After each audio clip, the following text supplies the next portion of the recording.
आमंत्रित करता हूँ। राय साहब, ये तो बड़ा गजब हो गया, बच्चों के भविष्य के साथ भी खिलवाड़, वो भी एक बार नहीं लगातार। आज उन बच्चों पर क्या बीत रही होगी जिन्होंने बहुत मेहनत करके साल भर तैयारी करके ये एग्जामिनेशन दिया, इस उम्मीद के साथ कि अब उनका रिजल्ट आ रहा होगा, और बदले में जब आई तो तबाही की खबर आई। देखिए, ये सिर्फ नॉर्मल घोटाला में नहीं कहता, मैं मानता हूं कि बच्चों के भविष्य की जघन्य हत्या है। क्योंकि जिस तरीके से बच्चा एक प्रोफेशनल डिग्री के लिए एग्जाम देता है, वो अपना भविष्य देखता है, और अगर उसके भविष्य के साथ खिलवाड़ किया गया है तो मैं मानता हूं कि उसके भविष्य की जघन्य हत्या की गई है और एक क्रिमिनल कॉन्स्पिरेसी है। ये सिर्फ पेपर लीक से इसको ना जोड़ा जाए। जो बार बार जिक्र आ रहा था, अभी चाहे राजपाल कश्यप जी ने कहा, चाहे सुरेंद्र राजपूत जी ने कहा, जब जब पेपर आउट हुआ, अगर आप सही मुलजिम को नहीं पकड़ेंगे और सजा नहीं देंगे तो बार बार ऐसे ही पेपर आउट होते रहेंगे, और जो मुख्य कल्पित है वो किनारे होते रहेंगे, बचते रहेंगे। बचाने वाले उनके भी लोग कहीं कहीं बैठे होंगे। जहां तक सवाल है संस्था के प्रमुख का, जो बैठ करके अभी आपके चैनल पर आशीष जी बयान दे रहे थे, मेरा सिर्फ इतना कहना है, इनको उल्टा लटका दीजिए, और उल्टा लटका के अभी पूछ दिए, सब कुछ बता देंगे, पेपर कहाँ छपा, कैसे छपा, कहाँ गया, किधर से आया, सब कुछ सही हो जाएगा। क्योंकि सिर्फ आप ये मत सोचिए कि पेपर आउट हो गया फिर अगले साल बच्चे पेपर देंगे। बच्चों का एक बार रिदम टूट जाता है तो वहां लौटने में उसको समय लगता है। आप खुद गार्जियन है, बच्चे आपसे मिलते हैं, आप अपनी प्रॉब्लम शेयर करते हैं। केजी के बच्चे डिप्रेशन में आ जा रहे हैं। जो बच्चा नीट क्वालिफाई करने के कगार पर है, अगर उसके साथ इस तरह का खिलवाड़ हुआ है तो इसको तो जघन्य हत्या मानता हूं उसके भविष्य के साथ में।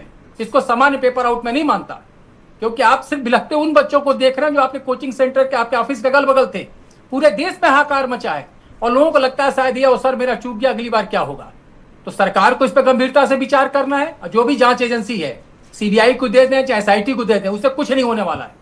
सबसे पहले मुखिया को उठाइए, उसके बाद उसको लठ बजाइए, चाहे जैसे करिए। क्योंकि एक आदमी का मामला नहीं है कि एक आदमी का कोई पेपर लेके भाग गया और नकल करके आपने पकड़ लिया। आपने सामूहिक तौर पर बच्चों के भविष्य के साथ खिलवाड़ किया है और इसकी सजा आपको मिलनी चाहिए। अब सीबीआई जांच के आदेश दिए हैं, तो क्या आपको उम्मीद है कि कोई कार्रवाई होगी? और दूसरा, कहा गया था कि तो प्रश्न पत्र पेपर लीक करने वाले को आजीवन कारावास का कानून बना दिए हैं, इतना सख्त फैसला हुआ है, ऐसा कानून बन गया है। अब तो मैं देख रहा हूं जब से ये कानून बना है, पेपर लीक तो अब न्यू नॉर्मल हो गया है। अब लोगों को अचरज नहीं होता पेपर लीक होने पे, इट्स न्यू नॉर्मल। वो डिस्क्लेमर नहीं पढ़ते हैं, कुछ भी नशा के पीछे होता है कि आप सिगरेट का धुआं उड़ाइए, नीचे होता है स्वास्थ्य के लिए हानिकारक। वैसे ही सीबीआई जांच भी है। हम फांसी पर लटका देंगे, लेकिन पहले दोषी तो मान लें। जब पकड़े ही नहीं जाएंगे, सजा ही नहीं होगी, तो उम्र कैद क्या और फांसी क्या। सबसे बड़ी चीज है, जो भी जांच है सीबीआई का पहली बार हो रही है किसी भी मामले में। सीबीआई का जांच का रेशियो क्या है, सजा दिलाने का रेशियो क्या है। बड़ी बड़ी संस्थाएं सामने आती हैं, हम भी खबर चला लेते हैं, हम 6 लोग बैठ के चर्चा कर लेंगे, देश सुन लेगा, लेकिन अंत में उसका परिणाम क्या निकलता है। अभी तक मैं सिर्फ इतना जानना चाहता हूं, अभी इसके पहले जितने पेपर आउट हुए उसकी जो जांच एजेंसियां थी, उसके जो आईओ बनाए गए, उन लोगों ने अपनी प्रगति रिपोर्ट क्या दी, और नहीं दी तो क्यों नहीं दी, क्यों उनके खिलाफ कार्रवाई क्यों न की जाए। सही बात। आज तो मामला गर्म है, सब लोग नए बात करेंगे, लेकिन सबसे बड़ी चीज है जो इसके पहले पेपर आउट हुआ, चाहे रेलवे परीक्षा की बात रही हो, चाहे इसके पहले बेनी राम जी के बारे में, तो खुद उनके पार्टी का अध्यक्ष ने कहा कि नौकरी देने के एजेंट है ये। अब सोचिए इससे बड़ा प्रमाण क्या चाहिए। वो शायद विधायक है ना बेदीराम इस वक्त?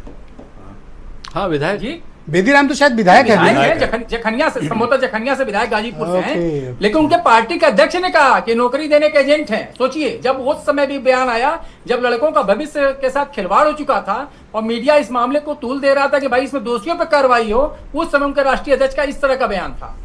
उसके पहले मंच पर एक बार बयान दे चुके थे वो। तो सवाल ये नहीं है, सवाल सबसे बड़ा है ब्रजेश जी, ये एक तरह से मूवमेंट बनाने की जरूरत है। एक बार दो बार की बात नहीं होती है। लगातार जिस तरीके से पेपर आउट नहीं होता, लेकिन रिजल्ट जब आता है तभी बच्चे मन को सोचते हैं कहीं कोई घपला तो नहीं हुआ है। यहाँ तो खुलेआम उसके भविष्य पे डाका डाला गया है। यहाँ कोई पेपर आउट करके ये थोड़ी है कि कोई एक व्यक्ति अपने बच्चे को पास कराने के लिए पेपर लीक कर दिया है। अच्छा, तो ये बताइए कि ये सरकार अपने ऊपर कोई जिम्मेदारी क्यों नहीं लेती है? इस मामले में कोई मिनिस्टेरियल लेवल पे कार्रवाई क्यों नहीं होती? धर्मेंद्र प्रधान जिस विभाग के मंत्री हैं, लगातार इस तरह की गलतियां हो रही हैं, लेकिन क्या धर्मेंद्र प्रधान व्यवस्था से ऊपर है? उन पर कोई एक्शन नहीं, ना कोई पूछता है इन लोगों को। आप बस एक सीबीआई जांच का आदेश करके पल्ला झाड़ के बैठ गए, कुछ दिन में रोएंगे अमित सिंह के लड़के, फिर चुप हो जाएंगे। नहीं, वो सीबीआई मार्क करने वाले को तो संस्तुति कर देंगे, करना दूसरे को सीबीआई इंक्वायरी है। मैं कह रहा हूं मुखिया आप हैं, अच्छा होगा तो क्रेडिट आप लेंगे, बुरा हुआ तो उसकी सजा कौन भुगतेगा? बुरा हुआ है तो सजा आप भुगतेंगे जो मुखिया हैं, और नैतिक जिम्मेदारी नहीं, हर तरह की जिम्मेदारी आपकी बनती है। और सबसे बड़ी चीज है, जिस संस्था ने एग्जाम कराने की जिम्मेदारी ली थी, उस संस्था के जो भी की पर्सन हैं उनको तत्काल अरेस्ट किया जाए। उन्हीं के नीचे के अंगों ने भ्रष्टाचार किया है, पेपर आउट किया है या कॉन्स्पिरेसी किया है, किसी को पास कराने के लिए किया है। ये छोटा मसला नहीं है। अगर कुछ लोगों को पास कराने के लिए भी किया है तो जो लड़के फेल हो गए उनके भविष्य के साथ खिलवाड़ करने की कोशिश की गई है। आजकल आप देखिए बच्चे कितने डिप्रेशन में जाकर सुसाइड तक कर रहे हैं अपने करियर को लेकर के। आप एक तरीके से बच्चों के साथ किस तरह का खिलवाड़ कर रहे हैं। वो भी जो नादान बच्चे हैं, अभी ठीक से दुनियादारी नहीं जानते हैं, वो अपने करियर में अपना सब कुछ देखते हैं। तो मेरा सीधा मत है इसमें कि सरकार के जो मुखिया वो भी नैतिक जिम्मेदारी लें। हर तरह की नैतिक भी क्या होता है, हर तरह की जिम्मेदारी लें, मुखिया हुए हैं। और साथ में जो लोग इस एग्जाम को कराने के लिए जिम्मेदार हैं उनको तत्काल गिरफ्तार करें, हिरासत में लें, उनसे पूछताछ करें, तब जाके कम से कम भरोसा होगा। आप बहुत आइडियलिज्म की बातें करते हैं, आप आदर्शवादिता की बातें कर रहे हैं, लेकिन जिम्मेदारी लेने का चलन इस देश की राजनीति पे समाप्त हो चुका है। आप इस सच से क्यों भागते हैं? इसमें करना कि आप उनसे ज्यादा सवाल पूछ देंगे तो 20 साल पहले के 2-4 पेपर लीक के घोटाले गिनाने लग जाएंगे। उनके समय में ऐसा हुआ, उनके समय में, अरे भैया जिनके समय में हुआ, आपके समय में जो हुआ उसकी जिम्मेदारी तो ले लो पहले। उस समय जब हुआ था तो क्या वो शांत बैठे थे क्या? उस समय ही तो आरोप लगा रहे थे। और उनके घर में भी बच्चे हैं, अगर उनका बच्चा अभी किसी क्लास में नंबर कम आ जाए ना तो 3 बार बैठ के समझाएंगे, बेटा कुछ गलत मत करना। आज जिस तरीके 27 लाख बच्चे मझधार में अटके हैं, उनको किस तरह समझाएंगे वो? और उनको कौन समझा पाएगा? उनकी काउंसलिंग कौन करेगा? कौन समझाएगा? किसको फर्क पड़ता है सर सिस्टम में?